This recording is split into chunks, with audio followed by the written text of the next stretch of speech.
Letterman's comedy skits. While he was in the lobby waiting to pitch his series to Fox Network execs, Groening realized if he gave the Ullman Show his life and hell characters, he'd lose the rights to his life's work. So instead, he created new characters with new storylines, right on the spot. Dad? Yeah? What is the mind? Relax. What is mind? No matter.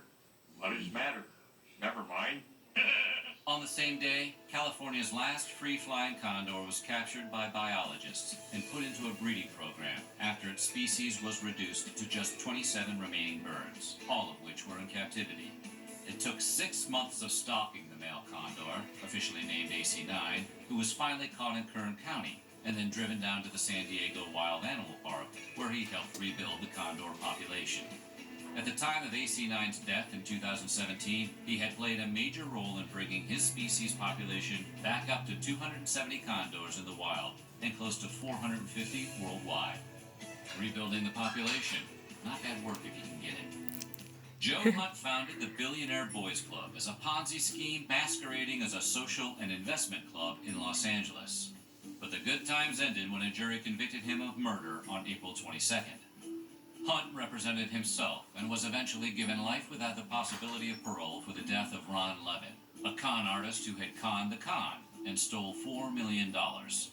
Since Levin's body was never found, Hunt maintains that Levin faked his own death and is still out there somewhere.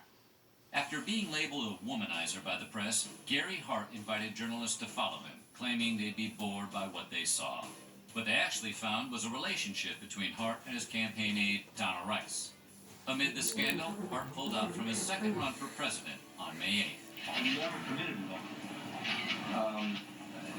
I do not have to answer that question. In 1987, riding high off their success from a cherry version of their drink, 7-Up released 7-Up Gold, a new cola that looked and tasted nothing like the regular 7-Up. Roger Easley, president of 7-Up at the time, said 7-Up Gold was misunderstood by the consumer, and it was pulled from the shelves by 1989. Of course, the failure of 7-Up Gold had everything to do with poor marketing. People who loved the crisp, clear taste of regular 7-Up were not into a brown, spicy, cinnamon ginger taste of Gold. Some say it actually was and is better than regular 7-Up. I disagree. The best thing to come from the 7-Up Gold disaster was that it gave us this commercial. The pizza delivery guy, it's Kyle Gass of Tenacious D. Mistaken for an Iranian oil tanker, the USS Stark was attacked on May 17th by an Iraqi Mirage fighter in the Persian Gulf. 37 Americans were killed and 21 injured. While President Reagan initially blamed Iran, Iraq apologized and made restitution. A ceremony is now held each year in Florida in honor of the men who perished in the attack. With about 50 hours of flying experience under his belt, 18-year-old Matthias Rust flew his rented Riem Cessna from Utessen, Germany, across northern Europe and landed on the Bolshoi Moskvoretsky Bridge, right next to Red Square near the Kremlin. The stunt, which Rust said was to reduce Cold War tension, cost him 4 years in a Soviet labor camp. He was charged with general hooliganism, breaking aviation law, and illegally crossing the USSR's borders. Lucky for Rust, President Reagan and Gorbachev agreed to sign a treaty to put an end to intermediate-range nuclear weapons in Europe. We'll hear more about this IMF treaty later in the year. But one relevant note, Rust's release was baked into the IMF treaty, and the German teenager was released to the West in August of 1988.